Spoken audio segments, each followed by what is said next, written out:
Dear student, आज की video में हम मैथमेटिक्स मैट्रिक क्लास पार्ट 2 की 48 इम्पॉर्टेंट एमसीक्यूज़ करेंगे जो कि आपके पेपर में इंशाल्लाह आपके लिए फ़ायदेमंद होंगी और आपका सेक्शन ए उम्मीद है कि बेहतर हो जाएगा।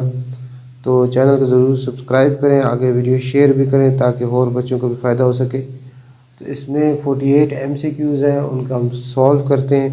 उसमें कई आपके कंसेप्ट क्लियर होंगे और शॉर्ट क्वेश्चन भी हेल्पफुल हो सकते हैं। वो पॉइंट्स पहला जो एमसीक्यूज़ है वो है, इसको मैंने फिल इन द ब्लैंक्स के फॉर्म में लिखा हुआ है ताकि फिर fill in the blanks MCQs आपके लिए बहुत आसान हो जाएगा। फिर standard form of quadratic equation is, अब क्वाड्रेटिक इक्वेशन की जो स्टैंडर्ड फॉर्म है वो क्या होती है? आपको क्वाड्रेटिक इक्वेशन की स्टैंडर्ड फॉर्म में पता है क्या है? A x square plus b x plus c is equal to zero. ये स्टैंडर्ड फॉर्म है क्वाड्रेटिक इक्वेशन की। इस तरह प्योर क्वाड्रेटिक इक्वेशन जो होती है वो कौन सी होती है? प्योर क्वाड्रेटिक इक्वेशन जो है, अगर आ जाए कि प्योर क्वाड्रेटिक इक्वेशन लिखें तो वो आपके पास a x square plus c is equal to zero हो जाती है।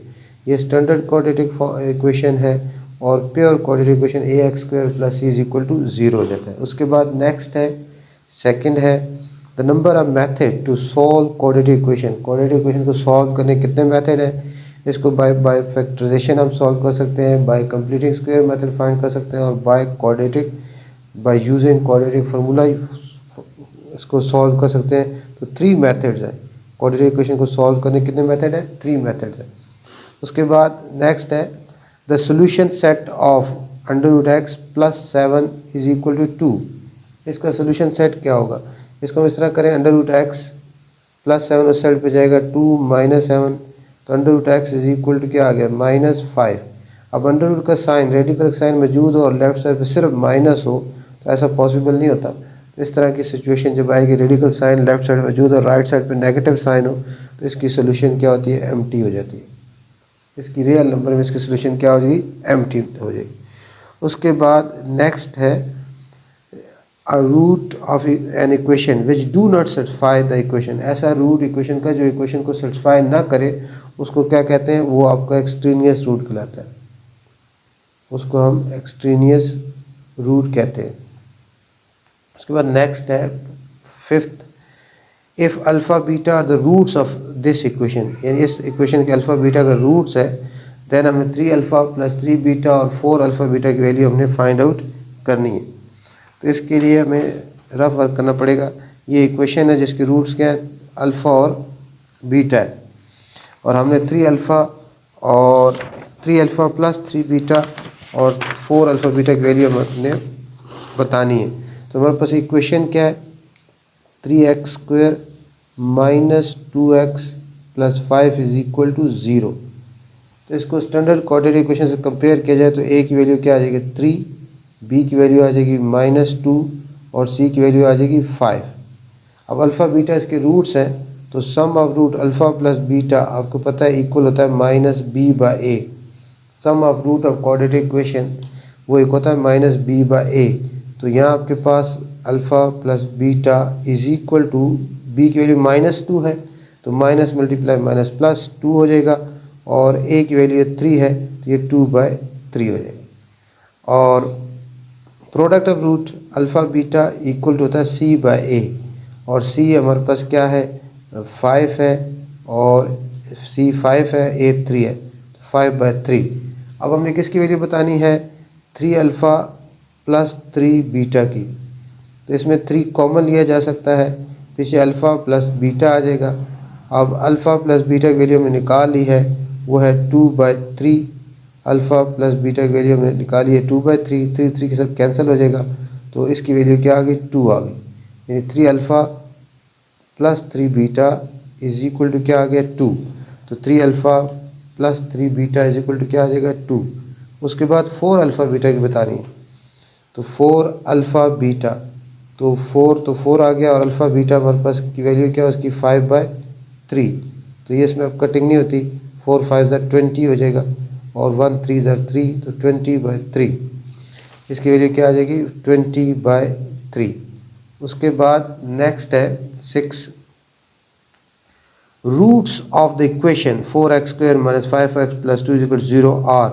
अब roots of equation, quadratic equation के रूट्स को नेचर हम कैसे बता सकते हैं? By putting the values of a b c in discriminant. Discriminant में वैल्यूज़ पुट करते हैं, उससे हमें नेचर ऑफ रूट्स पता चलता है। तो यहाँ हमारे पास जो इक्वेशन है वो है 4x² minus 5x plus 2 is equal to 0। इसको भी स्टैंडर्ड क्वाड्रेटिक इक्वेशन से कंपेयर करें तो a 4 होगा, b माइनस 5 होगा और c 2 होगा। और डिस्क्रिमिनेंट हमारे पास उसको वो होता है b² माइनस 4ac। अब इसमें वैल्यूज़ पुट करेंगे। b की वैल्यू क्या है? -5 का स्क्वायर माइनस 4, a क्या है 4 और c कितना है 2। इसको सॉल्व करेंगे, सारे को कैलकुलेटर में पुट के सॉल्व करें तो ये हमारे पास 25 माइनस 32, तो ये आपके पास -7 आ जाएगा, जो कि लेस देन 0 है। ये आपका लेस देन 0 है। तो जब आपकी डिस्क्रिमिनेंट की वैल्यू लेस देन 0 हो तो वो आपके रूट्स क्या होते हैं? इमेजिनरी रूट्स होते हैं। तो यहाँ रूट्स क्या हो जाएंगे हमारे पास? इमेजिनरी आ जाएंगे। उसके बाद नेक्स्ट है cube roots. Cube roots of -1 are. 1 के जो क्यूब रूट है वो होते हैं 1 ओमेगा एंड ओमेगा स्क्वायर। 1 के क्यूब रूट्स हम फाइंड आउट जब करते हैं एक्सरसाइज 2.2 में, तो वो आपके 1 के जो क्यूब रूट्स हैं, 1 के क्यूब रूट्स वो आपके पास 1 ओमेगा और ओमेगा स्क्वायर है। तो -1 के हो जाएंगे -1 माइनस ओमेगा और माइनस ओमेगा स्क्वायर। उसके बाद 8 है if 2 and 2 omega square are the roots of the equation then equation is। अब हमारे पास दो रूट्स गिवन है इक्वेशन के और हमने इक्वेशन बनानी है कि इक्वेशन क्या होगी। अब हमारे पास जब रूट्स गिवन हो और इक्वेशन बनानी हो तो उसका क्या फार्मूला होता है? x² minus S x sum of root plus p product of root is equal to 0। तो यहाँ हमारे पास जो दो रूट्स हैं, 2 रूट्स गिवन है, वो क्या है? वो है 2 ओमेगा और 2 ओमेगा स्क्वायर, यानी 2 ओमेगा और 2 ओमेगा स्क्वायर है। तो सम ऑफ रूट s किसकी इक्वल हो जाएगा? 2 ओमेगा प्लस 2 ओमेगा स्क्वायर। तो इसमें 2 कॉमन ले लेंगे, पीछे ओमेगा प्लस ओमेगा स्क्वायर आ जाएगा। तो ये s is equal to 2 omega plus omega square. ये आपका इक्वल होता है -1 के। क्यों? क्योंकि हमें पता है कि sum of roots of cube roots, sum of cube root of unity 1 plus omega square is equal to क्या होता है? 0 होता है। तो यहाँ से फिर omega plus omega square is equal to -1 आ जाता है। तो इस तरह हमारे पास एस सम ऑफ रूट कितना आ गया? -2 आ गया। इस तरह product of roots p is equal to होगा 2 ओमेगा मल्टीप्लाई 2 ओमेगा स्क्वायर। तो ये हमारे पास 4 ओमेगा क्यूब आ जाएगा। और फिर हमें पता है कि product of cube root of unity, ये आपके पास इनको मल्टीप्लाई करें 1 ओमेगा स्क्वायर को, तो ये ओमेगा क्यूब होता है और ये किसकी होता है? 1 के। तो ये 4 × 1, तो हमारे पास p कितना आ जाएगा? 4 आ जाएगा। तो हमारे पास सम की वैल्यू भी आ गई, -2, प्रोडक्ट की भी आ गई। तो इसको x² is equal to minus, और सम की वैल्यू -2 है तो माइनस इंटू ये वाला जो माइनस इंटू माइनस क्या हो जाएगा? प्लस 2x और प्रोडक्ट की वैल्यू क्या है? 4 है, तो 4 इज इक्वल टू 0। तो ये हमारे पास इक्वेशन आ जाएगी। ये आपका पूरा एक शार्ट क्वेश्चन भी इस तरह हो सकता है, x² plus 2x plus 4 is equal to 0। उसके बाद 9th है, 9th में इन a ratio A/B A is called. जब रेशियो लेते हैं ना रेशियो क्या होता है? कंपैरिजन होता है बिटवीन टू क्वांटिटीज़। तो इसमें A/B में जो पहला होता है वो एंटीसीडेंट कहलाता है। पहले क्या कहते हैं? एंटीसीडेंट। और दूसरा जो होता है, यानी अगर इसमें इन रेशियो C/D को क्या कहते हैं? कंसीक्वेंट कहते हैं। जो पहला एंटीसीडेंट और दूसरा क्या कहलाता है? कंसीक्वेंट।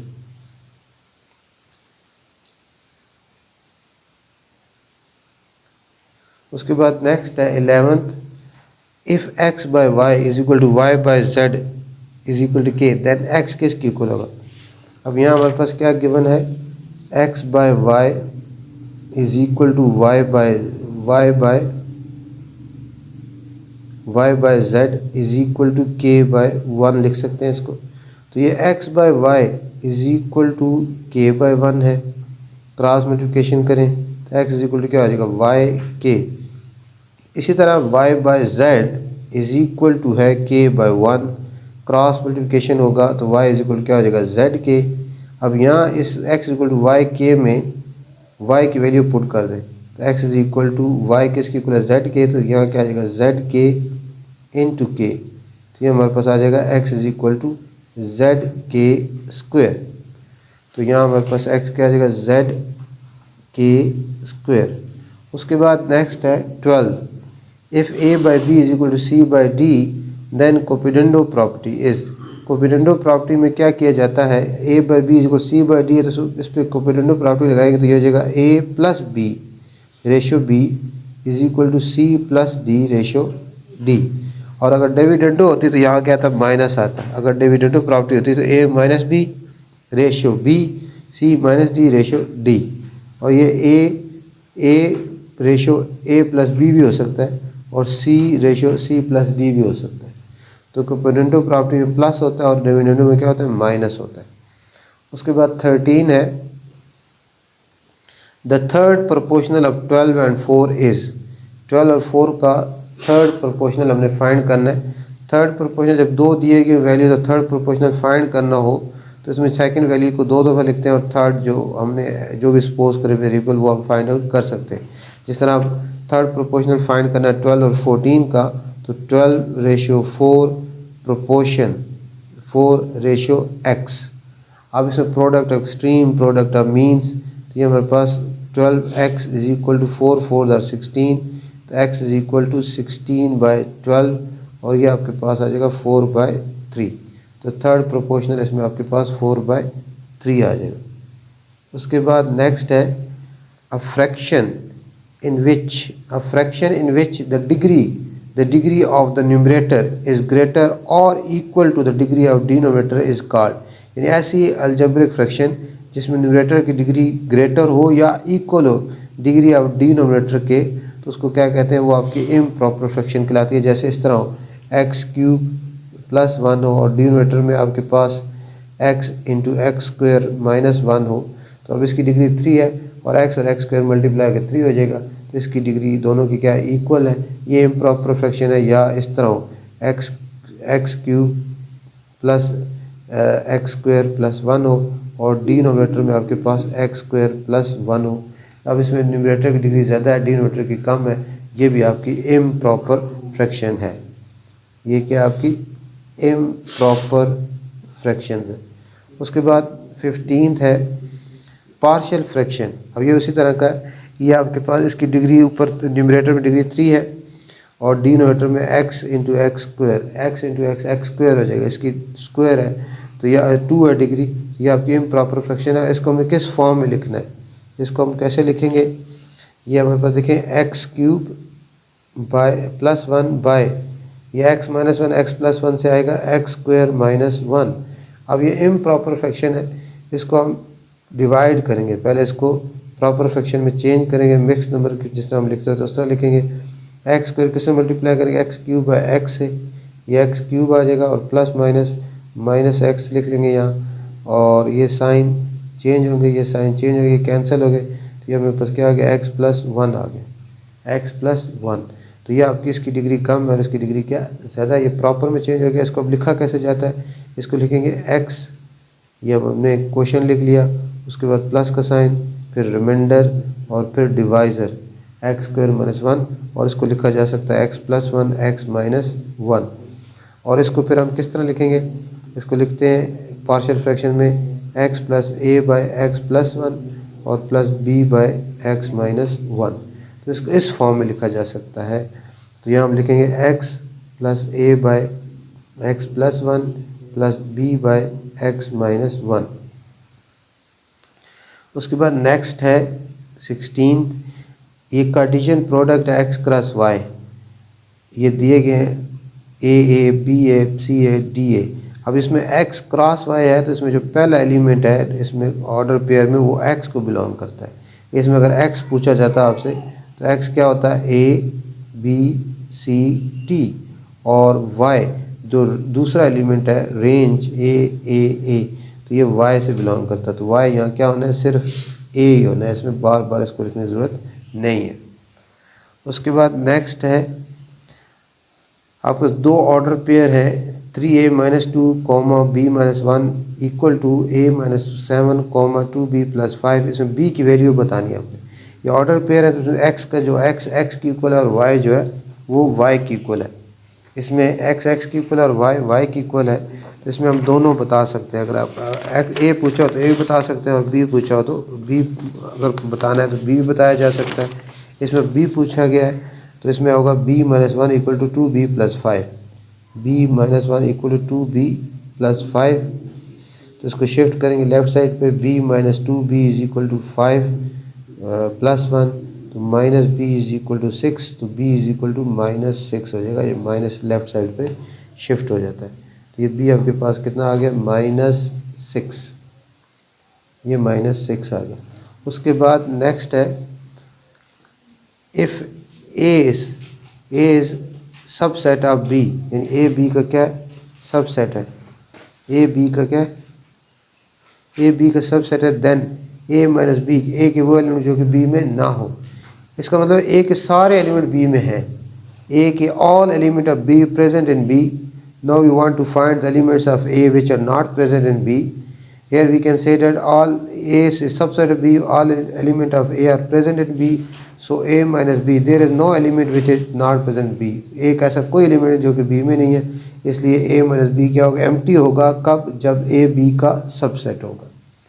उसके बाद नेक्स्ट है if number of elements in set a and set b are 5, a की भी 5 एलिमेंट है, b की भी 5 एलिमेंट है, the number of binary relation यानी a क्रॉस b में तो आपके पास 5 5 25 ऑर्डर पेयर बनेंगे।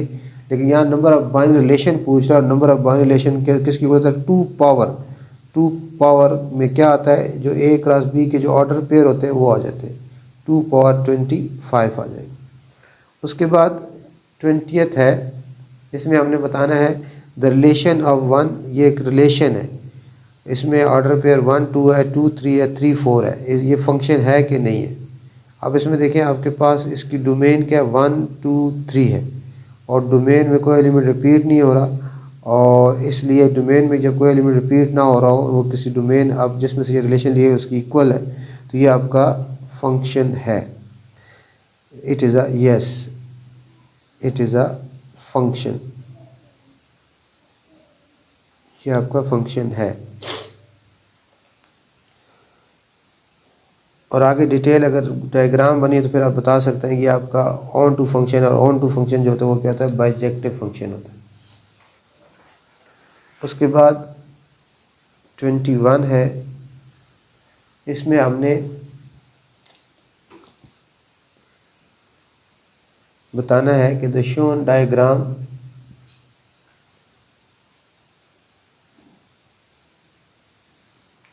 Venn diagram represent a function और नॉट। ये देखें इसमें आपके पास एक ये डोमेन है, इसमें a b c है और रेंज में 1 2 3 है, और इसमें डोमेन का हर एलिमेंट रेंज के अलग अलग एलिमेंट के साथ क्या हो रहा है मैपिंग हो रही है, मैच कर रहा है, तो ये आपका फंक्शन तो है। लेकिन रेंज में एक एलिमेंट आपका बच रहा है, 4 एलिमेंट जो है वो किसी के साथ डोमेन में मैच नहीं हो रहा, तो ये आपका फंक्शन है। और कौन सा फंक्शन है इनटू फंक्शन होगा, ये कौन सा फंक्शन है इनटू फंक्शन है। उसके बाद नेक्स्ट है 22, mean is affected by change in origin. Mean किससे अफेक्ट होता है, चेंज इन ओरिजिन से अफेक्ट होता है। उसके बाद the mode of given data, mode क्या होते हैं मोस्ट रिपीटेड वैल्यू होती है, इसमें 4 7 8 9 10 में कोई वैल्यू रिपीट नहीं हो रही, तो इसका मोड क्या होगा, 0 नहीं लिखेंगे, 0 लिखेंगे तो गलत हो जाएगा, 0 एक नंबर है, इसका होगा नॉट एग्जिस्ट, इसमें मोड एग्जिस्ट नहीं करता, ठीक है। उसके बाद नेक्स्ट है the median of given data, इस डाटा का मीडियन बताना है आपने। मीडियन बताने से पहले इसको हमने अरेंज करना है असेंडिंग आर्डर में।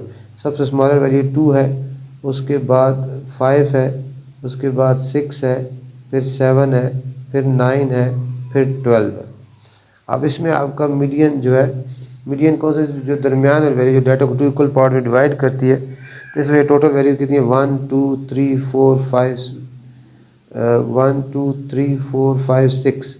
अब 6 को 2 पे डिवाइड कर 3 आता है, तो इसका median third term plus 4 time होगी। जब इवन वैल्यूज़ होती हैं तो इस तरह हम करते हैं कि जो आपके पास टोटल वैल्यू को 2 पे डिवाइड करें, जो आंसर है उसके साथ अगली वैल्यू ऐड कर लेते हैं। तो ये दो वैल्यू इधर हो गई, दो वैल्यू इधर हो गई, ये दो मिड में, इन दोनों को ऐड करके 2 पे डिवाइड करेंगे। 6 + 7 डिवाइड बाई 2 से आपके पास 6.5 इसका मीडियन आ जाएगा। उसके बाद नेक्स्ट है ज्योमेट्रिक मीन बताना है आपने। 4 6 7 का इसका आपने ज्योमेट्रिक मीन बताना है। और ज्योमेट्री या अनग्रुप डाटा है, यानी आपके हमने क्या करना है 4 6 7 का ज्योमेट्रिक मीन बताना है। या अनग्रुप डाटा है, ज्योमेट्रिक मीन का फार्मूला होता है anti log sigma log x by n।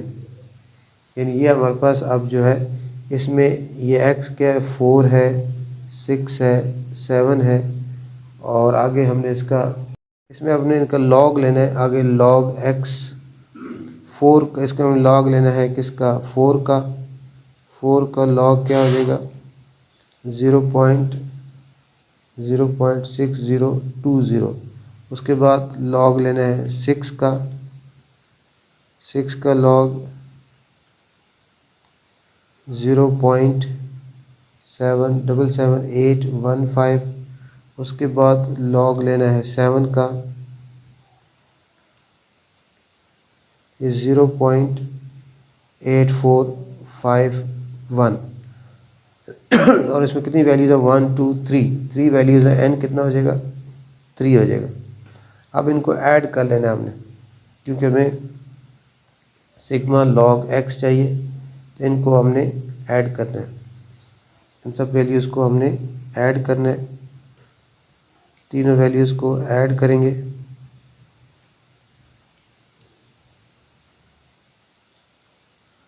इन तीनों वैल्यूज़ को हम ऐड करने के बाद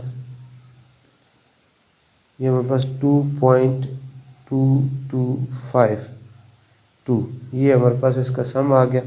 अब इस फार्मूले में पुट कर देंगे geometric mean is equal to anti log sigma log x 2.2252 divided by n कितना है 3 है 1 2 3। अब इसको 3 पे डिवाइड करना है, 2.2252 को डिवाइड करना है 3 पर, तो ये हमारे पास एंटी लॉग ऑफ 0.7417। इसका आप कैलकुलेटर से एंटी लॉग ले लेंगे, 0.7417 का एंटी लॉग लेंगे तो ये 5.516 इसका ज्योमेट्रिक मीन हो जाएगा। ये आपका शॉर्ट क्वेश्चन एक हो गया। आपका इस तरह जो है ज्योमेट्रिक मीन आ जाए तो इस तरह फाइंड आउट कर सकते हैं। 5.516। उसके बाद नेक्स्ट है 26 है, इफ़ थीटा 300 है देन सीकेंट -300। एक अब इसमें आपको पता है कॉस ज्योमेट्रिक, इसमें कॉस प्रॉपर्टी हमारे पास है कॉस माइनस थीटा इक्वल होता है कॉस थीटा के, यानी cos minus theta equal to theta के। तो इसी तरह सीकेंट माइनस थीटा इक्वल होगा सीकेंट थीटा के, यानी सीकेंट -300 इक्वल होगा सीकेंट 300 के। और सीकेंट किसका, इसका रेसिप्रोकल क्या है 1/cos 300। और cos 300 अगर आप लें कैलकुलेटर से, तो cos 300 कैलकुलेटर में इसकी वैल्यू आती है 1/2 हो जाएगा, 1/2 होती है cos 300 की वैल्यू 1/2 होती है। तो नेक्स्ट स्टेप में 1 को जब 1/2 पे डिवाइड कर दिया हमारे पास क्या आ जाता है 2 आ जाता है, इस 2 ऊपर चला जाएगा। तो इसका आंसर क्या आ जाएगा सीकेंट -300 का आंसर क्या आएगा 2। उसके बाद नेक्स्ट है the terminal side of angle 235 lies in the which quadrant, यानी हमें बताना है कि 235 जो टर्मिनल साइड है इस एंगल कौन से क्वाड्रेंट में लाई करेगी।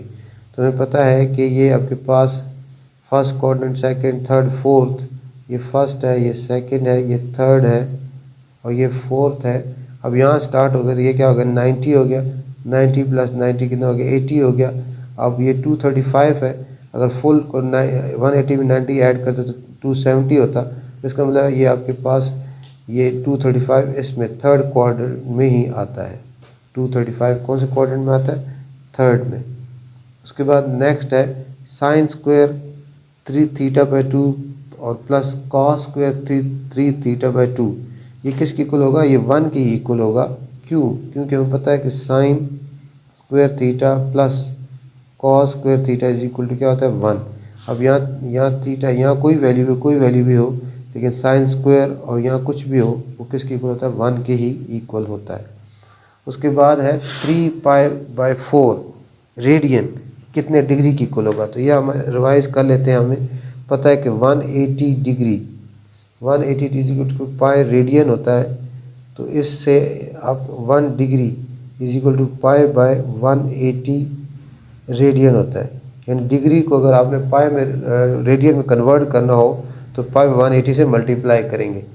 और इसी तरह 1 रेडियन इक्वल होगा 180 डिग्री बाय पाई, यानी 1 radian is equal to 180 by pi degree के।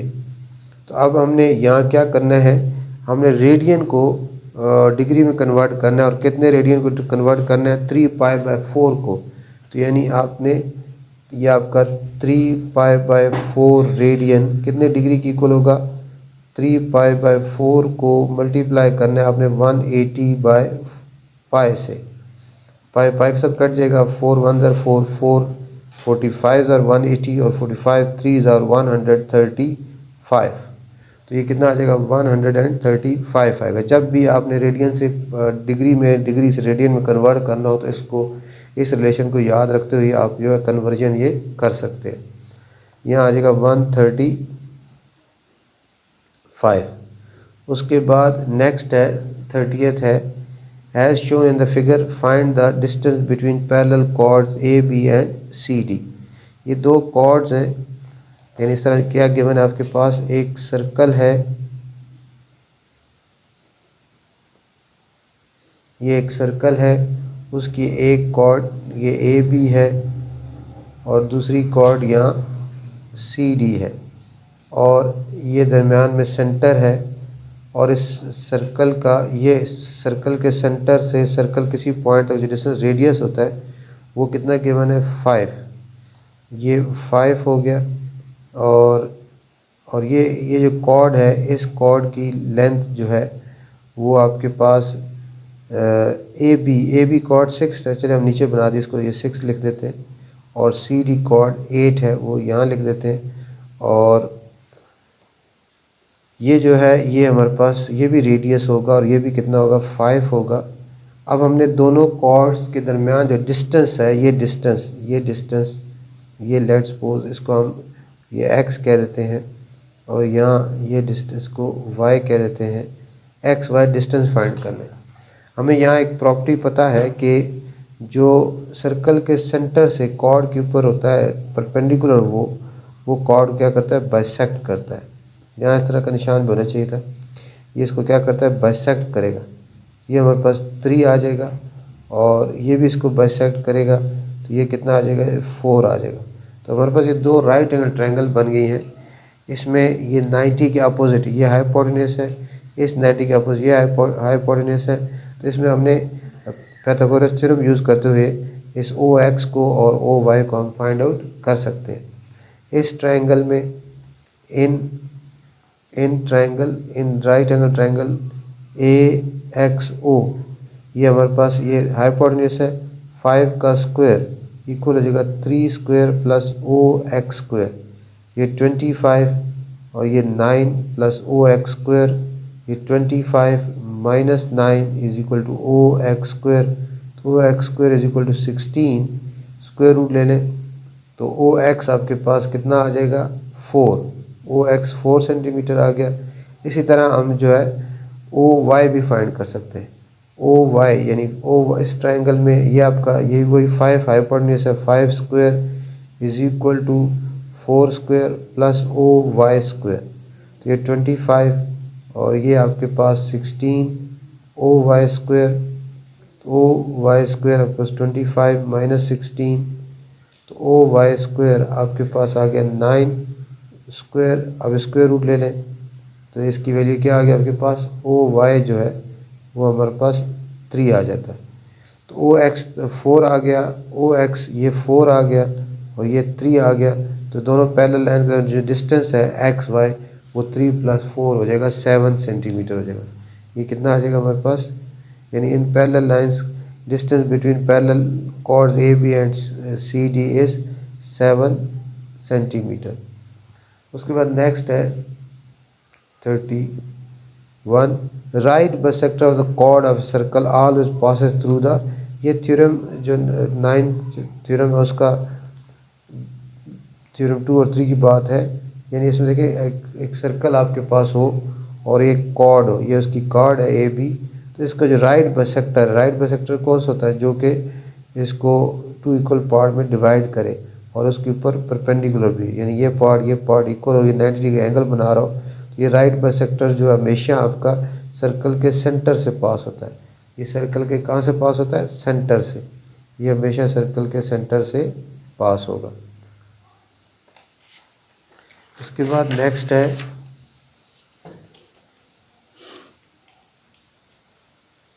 Tangent line intersect the circle at 1 point. पता है आपको टेंजेंट लाइन वो होती है जो सर्कल को सिर्फ और सिर्फ एक पॉइंट पे इंटरसेक्ट करती है। टेंजेंट लाइन वो लाइन होती है जो सर्कल को सिर्फ और सिर्फ एक पॉइंट पे टच करती है या इंटरसेक्ट करती है। और a line which intersect the circle at 2 point, ये लाइन टेंजेंट लाइन टच के बेहतर है touch the circle at 1 point. और a line which intersect the circle at 2 point उसको क्या कहते हैं, सीकेंट कहते हैं, उसको क्या कहते हैं हम, सीकेंट कहते हैं।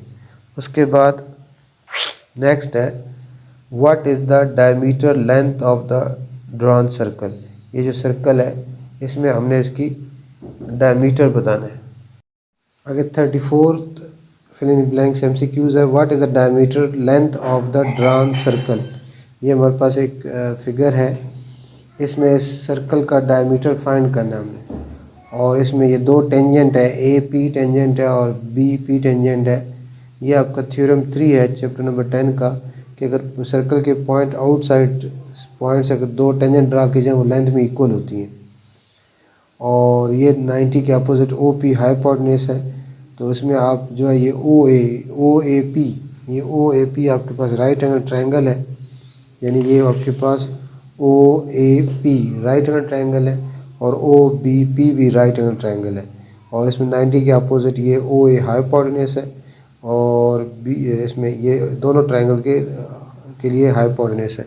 तो इसमें आप सिर्फ ये right angle triangle in right angle triangle O A P, ये पी है ओ ए पी, तो 90 के अपोजिट हाइपोटेन्यूज होता है 5 का स्क्वायर इज इक्वल टू होगा ओ ए स्क्वायर प्लस 4 स्क्वायर, ये 25 हो जाएगा, और ओ ए स्क्वायर ये कितना आ जाएगा 16 आ जाएगा, 25 minus 16 is equal to O A square, तो O A square is equal to 9, square root लेंगे 2 से कैंसिल हो जाएगा, तो ओ ए आपके पास 3 सेंटीमीटर आ जाएगा।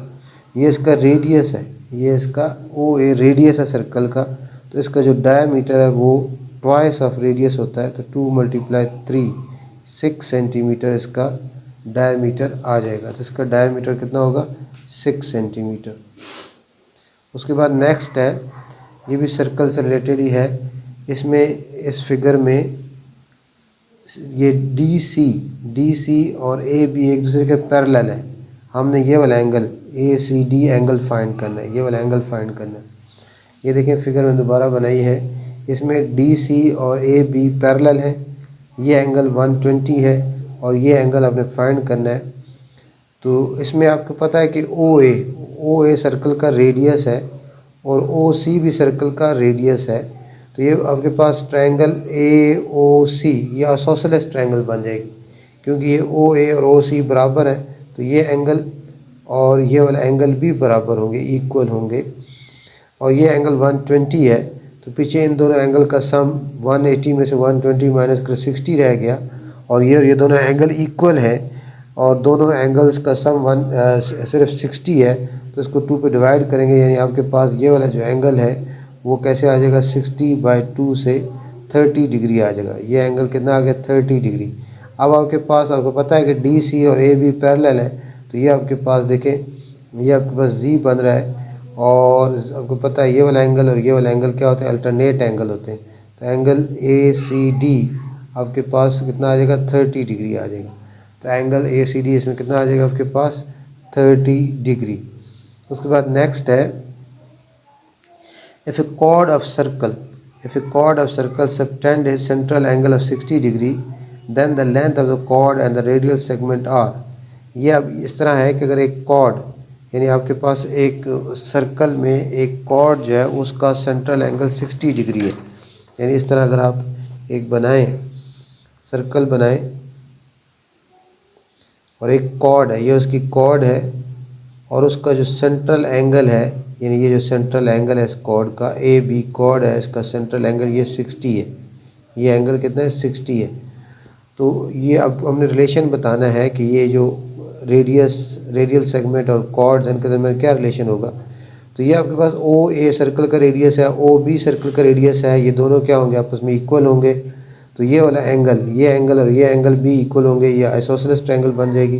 यानी वो आइसोसेलेस के बाद पर इक्विलेटरल ट्रायंगल है ये, यानी ये ओ ए और ओ बी इक्वल है और ये एंगल 60 है। तो पीछे आपके 120 रह गया था, 120 को 2 इक्वल पार्ट में डिवाइड करेंगे तो ये भी 60 आ जाएगा, ये भी 60 आ जाएगा।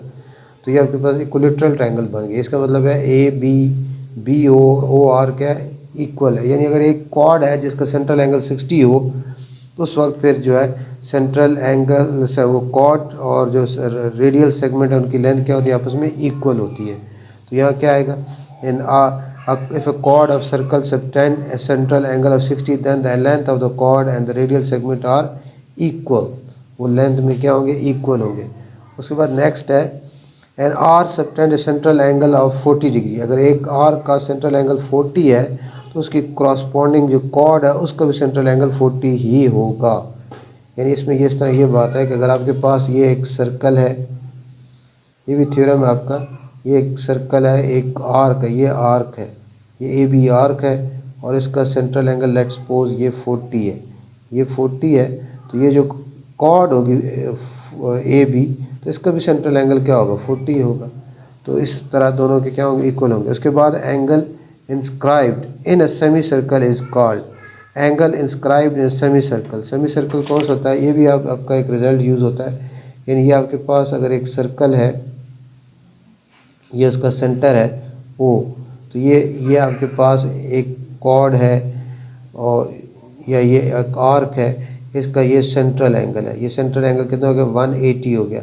अब इस तरफ जहाँ भी ये देखें, ये सेंट्रल एंगल और ये इसका इंस्क्राइब्ड एंगल है, सर्कम एंगल कह सकते हैं आप। थ्योरम है आपका 12 चैप्टर का पहला, कि जो सेंट्रल एंगल होता है वो इंस्क्राइब्ड एंगल से डबल होता है, या जो इंस्क्राइब्ड एंगल है, जो सर्कम एंगल है, वो इसका क्या होता है, हाफ होता है। तो ये अगर आपका सेमी सर्कल में हमेशा सेंट्रल एंगल 180 होता है, सेंट्रल एंगल 180 होगा तो जो सर्कम एंगल है वो कितना होगा, 90 होगा, उसका हाफ। तो यहाँ कितना आएगा, angle inscribed in semicircle is π/2 यानी 90 डिग्री।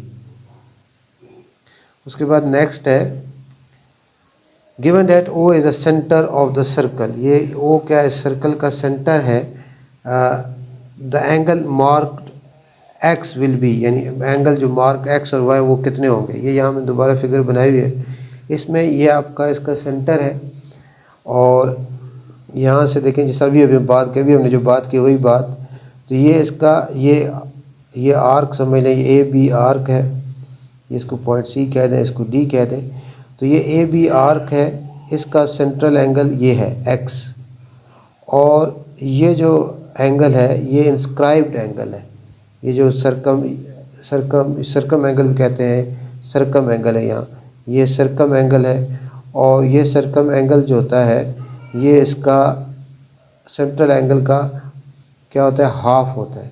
ये 25 है, तो जो central angle O A B central angle है एक्स, ये इसका डबल होना है। डबल कितना हो जाएगा, 50 हो जाएगा। तो एक्स कितना हो जाएगा, प्लस 50 हो जाएगा। और वाई जो है ये दोनों angle in the same segment है। ये सर्कल का देखें, इसको डॉटेड लाइन ड्रा करें तो ये एक सर्कल हो जाता है, ये एक सेगमेंट हो जाता है और इस ऊपर वाला दूसरा सेगमेंट होता है। तो angle in the same segment जो होते हैं, सर्कम एंगल इन बाउंड्री पे जो एंगल होते हैं सर्कल की, उनको angle in the same segment कहते हैं। उनकी मेजरमेंट इक्वल होती है। तो इसमें आपके पास एक्स आएगा 50 और जो वाई है वो आएगा 25 डिग्री के। उसके बाद नेक्स्ट है 39th है। 39 में what is the value of x in the figure. इसमें हमने वैल्यू ऑफ एक्स बतानी है। ये भी मैंने दोबारा बनाया हुआ है। इसमें देखें, ये आपके पास बहुत इजीली एक्स बता सकते हैं आप। इसमें ये आपके पास फुल कंप्लीट रोटेशन है। ये देखें, ये कंप्लीट रोटेशन है और आपको पता है कंप्लीट रोटेशन कितनी होती है, 360 डिग्री होती है। तो ये आपके ऊपर वाला एंगल यहाँ से यहाँ तक 232 है। तो 360 में से 232 माइनस करें तो एक्स आपके पास आ जाएगा। यानी आपको पता है एंगल एक्स और एंगल 232 का जो सम है वो 360 होना है। तो एंगल एक्स होगा 360 माइनस 232, एंगल एक्स हो जाएगा 128। तो एंगल एक्स इसमें कितना आ जाएगा आपके पास, एंगल एक्स जो है वो होगा 128 डिग्री। उसके बाद नेक्स्ट है इन the figure find the value of x. ये सब एक जैसे हैं। इसमें भी अब एक्स की हमने वैल्यू फाइंड आउट करनी है। ये दोबारा ड्रा किया मैंने यहाँ। देखिए ये एंगल, अब ये एंगल एक्स बताना है आपने, ये एंगल एक्स जो है बताना है। ये कैसे बता पाएंगे, अब आपके पास ये देखें, ये स्ट्रेट लाइन एंगल है, ये स्ट्रेट लाइन एंगल है। ये आपके पास 64 है। तो 180 में से 64 को माइनस करेंगे तो एंगल बी आपके पास 116 डिग्री आ जाएगा। अब अगर यहाँ से देखें, आप देखें इस तरह देखें, ये आपके पास एक आर्क है, ये AC आर्क है, इसके साथ मिलाया गया है, इसके साथ मिलाया गया है। तो ये उसका सेंट्रल एंगल है, ये उसका क्या सेंट्रल एंगल है। और ये जो है, ये देखिए, ये इसको सर्कल की बाउंड्री के साथ मिलाया गया, इसको सर्कल की बाउंड्री, ये जो एंगल है ये इसका सर्कम एंगल है, ये इसका सर्कम एंगल है। और सेंट्रल एंगल जो होता है वो सर्कम एंगल से डबल होता है। ये एंगल 16 है, तो ये जो एंगल है ये आपका सेंट्रल एंगल 116 का डबल 232 आ जाएगा। और 232 है आ जाएगा जब, तो उसके बाद एक्स आपने जो भी पहले हमने किया उसी तरह बन जाएगा। तो एक्स आपके पास 232 से मिस को 360 से माइनस करेंगे तो एक्स आपके पास 128 ही आएगा। इसमें भी 128 डिग्री होगा एक्स। उसके बाद नेक्स्ट है इन द फिगर। ये आपके पास फिर एक सर्कल है, इसका ओ सेंटर है, इसमें एक्स फाइंड करना है। ये देखें, इसी तरह का ये एक सर्कल है, इसमें ओ सेंटर है और ये एक कॉर्ड है, ए बी है, DC भी कॉर्ड है, BC भी है, AD भी कॉर्ड्स हैं। इसमें अब देखें, ये हमारे पास, अगर आप थोड़ा सा तवज्जो करें, जिस तरह पहले समझाया था, ये AB है, ये आपके पास सेगमेंट हो गया, इसके ऊपर दूसरा सेगमेंट है सर्कल का। तो ये वाला जो एंगल है, एंगल इन सेम सेगमेंट कैसे बनता है, यानी देखें, ये आपके पास एक सर्कल है ना, और ये पॉइंट है, कॉर्ड है, फर्ज करें यहाँ से। अब सर्कल में कहीं भी एक पॉइंट लेते हैं और इस पॉइंट को इसके साथ ज्वाइन करते हैं और फिर इस पॉइंट को इस दूसरे एंड के साथ ज्वाइन करते हैं और फिर अभी कहीं और पॉइंट ले लें कहीं भी, और इस पॉइंट को आप इस A के साथ ज्वाइन करते हैं और दूसरे पॉइंट को एंगल इस पॉइंट B के साथ ज्वाइन करते हैं। तो ये जो एंगल होते हैं ये angle in the same segment होते हैं। तो ये आपके पास इसमें ये आपका ये वाला एंगल और ये वाला एंगल, ये angle in the same segment हो गए, ये 30 आ जाएगा। अब पीछे रह गया एक्स कैसे फाइंड करेंगे, ये देखें, ये आपका डायमीटर है, ये डायमीटर है और ये क्या सर्कल का सेंटर है। तो ये इसका जो सेंट्रल एंगल होगा ये कितना होगा, डायमीटर सेमी सर्कल बनाता है, इसका ये 180 डिग्री होगा, ये कितना होगा 180 डिग्री। अब ये सरकम एंगल है, अभी हम पीछे कई दफ़ा पढ़ चुके हैं, बात डिस्कस हो चुकी है। जो सरकम एंगल है वो सेंट्रल एंगल का हाफ होता है, तो ये आपका कितना होगा 90 होगा। ये 90 होगा तो ये 30 है, तो पीछे जो x है कितना रह जाएगा आपका 90 में 30 माइनस करेंगे 60, तो x आपका इसमें कितना आ जाएगा 60 डिग्री आ जाएगा। उसके बाद नेक्स्ट है, ये भी सर्कल से रिलेटेड है। ये हमारे पास इसमें ये सेंट्रल एंगल है और ये 30 है, ये 20 है, ये x हमने बताना है। इसको भी इस तरह समझेंगे कि ये हमारे पास फिगर है, इसका ये सेंटर है और ये हमारे पास एक आर्क है ए बी, और यहाँ जो एंगल है 30 है और यहाँ एंगल 20 है, x फाइंड करना है। तो इसको अगर ओ सी को हम डॉटेड लाइन से ज्वाइन करें तो ये ओ ए सर्कल का रेडियस है, ओ सी भी सर्कल का रेडियस है, यानी ओ ए इक्वल है ओ सी के, तो ए ओ सी और सोसलेस ट्रायंगल बन गई। तो ये 30 है तो ये एंगल भी कितना होगा 30 ही होगा। इसी तरह ओ सी और ओ बी भी सर्कल का रेडियस है, ये भी इक्वल होंगे। ये एंगल 20 है तो ये एंगल भी कितना होगा 20 होगा।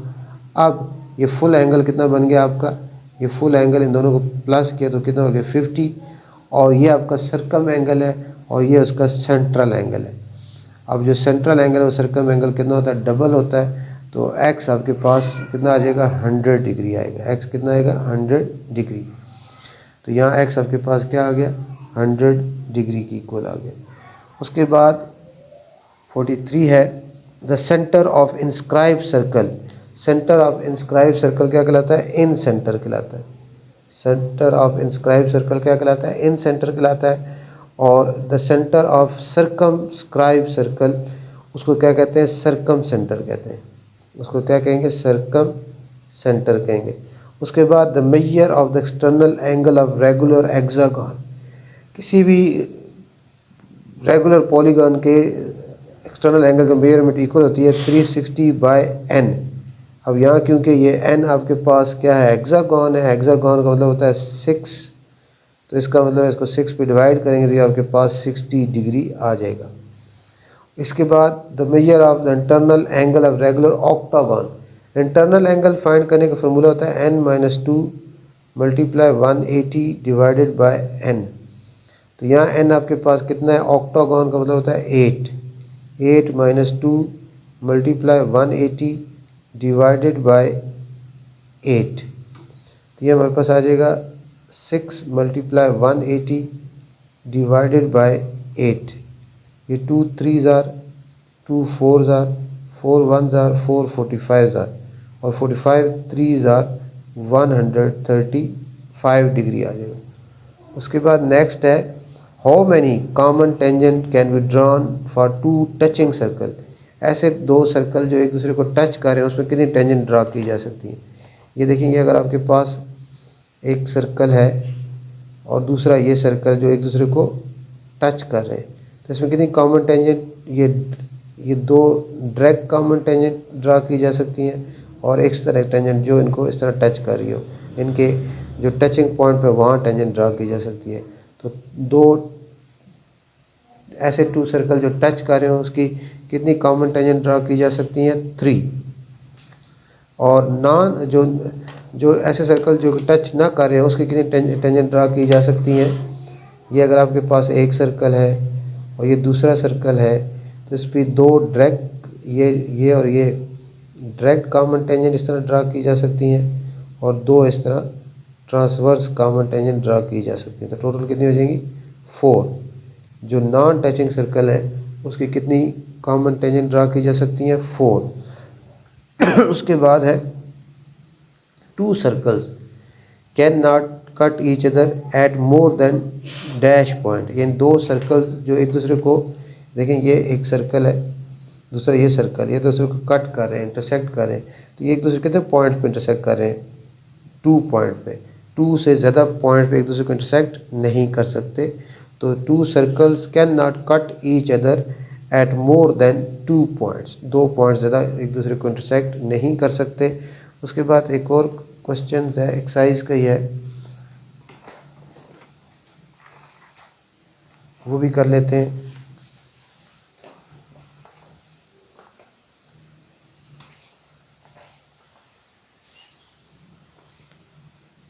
ये भी देखें एक एक्सरसाइज में है आपका क्वेश्चन। इसमें हमारे पास दो सर्कल्स हैं जिनका सेंटर, ये कॉन्सेंट्रिक सर्कल होंगे, सर्कल जिनका सेंटर सेम है।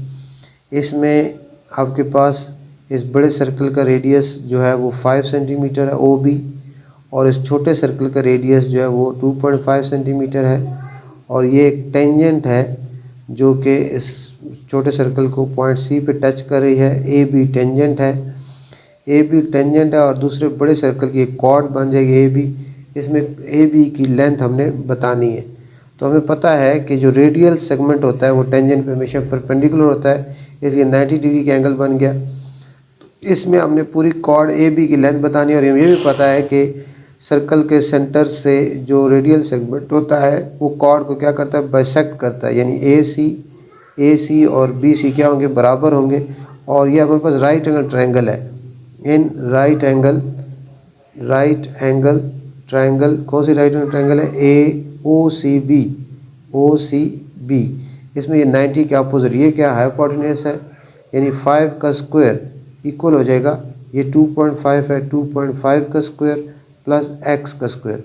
5 का स्क्वायर कितना था, 25, और 2.5 का स्क्वायर 6.25 है, is equal to x square.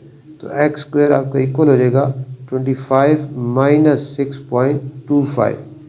तो x स्क्वायर आपके पास 25 में से 6.25 माइनस करेंगे, 25 में से माइनस करेंगे 6.25, तो ये हमारे पास आ जाएगा 18.75।